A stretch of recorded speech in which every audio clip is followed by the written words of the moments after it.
After you left, Cuchulain said, the builders invited us to eat with them. It's a special feast in my honor. What do you think? Laine looked at the sky. The day had already been wiped out. Guess she wasn't getting any closer to dawn that night. She wondered when some part of her had lost sight of how once she was up before the sun and walked many miles in the dark, tried to ignore the fact that she was letting her dreams fade away. Maeve and Allele already have a huge start on us now, she said. There's nothing more we can do tonight. She found herself grabbing for the bottle. Fine, tonight we eat. Tomorrow we go in the forest of falling trees, she said, following the road. They walked up the creek a ways to where the silver bridge niggled into the river running in front of the bald hills. Il buongiorno si vede dal mattino was a good day starts in the morning, and she felt like she had wasted her morning, surviving bitter loves and losses. But maybe she was wrong, and this was just the morning of her life. A secret hope filled her. Be thankful for all the strength you've shown so far, she thought. Her ideas were finally hitting the mark. It was one of those keystones, a tunnel, leading them into different parts of Ireland. Cuchulain and she held hands. They had made it to the spot that was clear for jumping. You go first, she said, taking hold of the rope. No, after you, he said.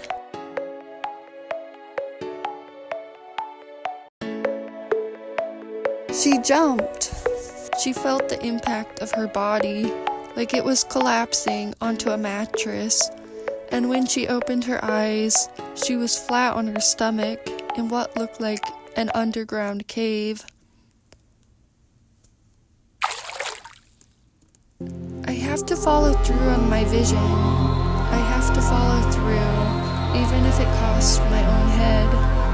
I may never enjoy the fruits of my labor, but my effort is the only control I have, she said. She proceeded on her brave journey of trying to make it as a writer, and this is what it felt like. Laine knew Max had a strained relationship with his father, but maybe if she could tell him about his other father, Lug, it would give him hope. She was going to tell him how Lug was born. For a moment, as the words came from her lips, the waves stopped rocking. Laine slid back to the mud wall behind her. She looked around. It looked like a root cellar, cool and humid, and smelled like old timber. The door to the right was shadowed by an arch of wood. There was a painting on the opposite wall. Cuchulain landed in a puddle beside her. He struggled to prop himself up on his elbow. He was in handcuffs. Where had those come from?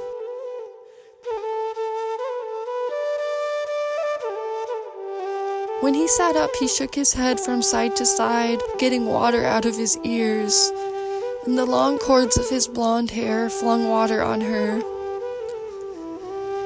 It seemed like they were in Newgrange, turned into the children's shelter within her dream. Puzzles in her mind spun. Stories unfolded like sheets in front of her to write upon. They fell down like tiny ballerinas as they sat together while the fire shadows danced on the wall. The stories she read in college from her prehistoric Irish literature class, in one of them called Bricu's Feast, Cuchulain had to chop off his own head to prove he wasn't scared. And because he wasn't scared, he was the one who got to enjoy the feast and somehow not die. It was a riddle for something, but what? The one who followed his word, even at the risk of his own head getting severed, got to keep it? After Ethlyn gave birth to Lug, he was cast into the sea by his grandfather, Balor of the Evil Eye, Laine said. "Why did Balor want to kill his own grandson?" Cuchulain asked, blinking his eyes open. "Good question," Laine said.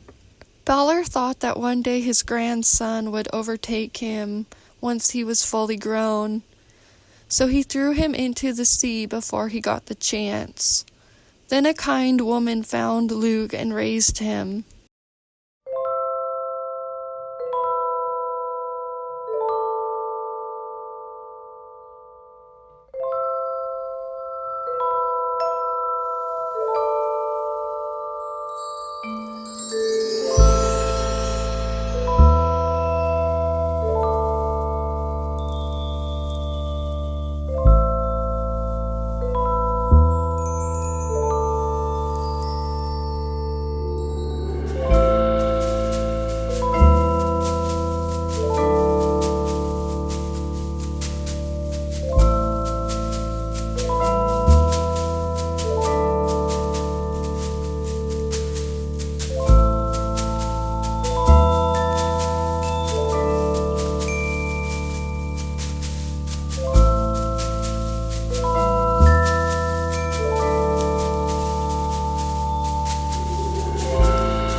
Laine wondered what it would be like if we all had two sets of parents, just in case our real parents ended up disappointing us. "I hate her," Cuchulain said.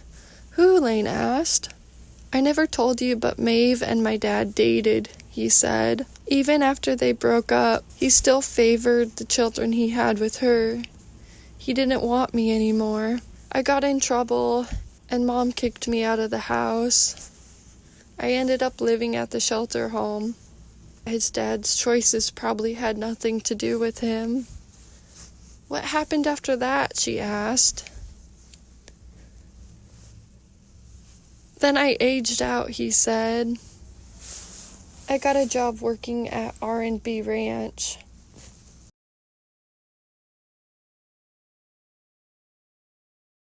You know, you have another father, right?"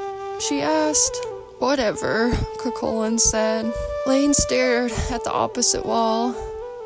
The painting was of the same lake scene from her childhood. It came with them from their house in Billings, and had traveled to many different places since. At first she didn't recognize the man in it. The Tuatha Dé were fireflies of light that surrounded him. He was a muscular and tan man compared to Cuchulain. She didn't think they looked at all alike, except maybe they both had fair hair and eyelashes. Lug was the king of the Tuatha Dé, the ancient tribe, who made traveling through the distant places of the underground look as easy as skipping rocks, paving a way for their ancestors. Lug meant light. That was the way she saw him. That was Cuchulain's godfather, staring right at her. Only he was a miniature of himself. He winked at her. He was the craftsman god of Irish lore. Then his face turned back to stone. She knew this was confirmation that he was secretly keeping an eye on Cuchulain, and this meant Cuchulain would be okay. Laine looked over at him. His eyes were closed. He never saw anything that was in plain sight, like who his true friends were. They both looked up when the door opened.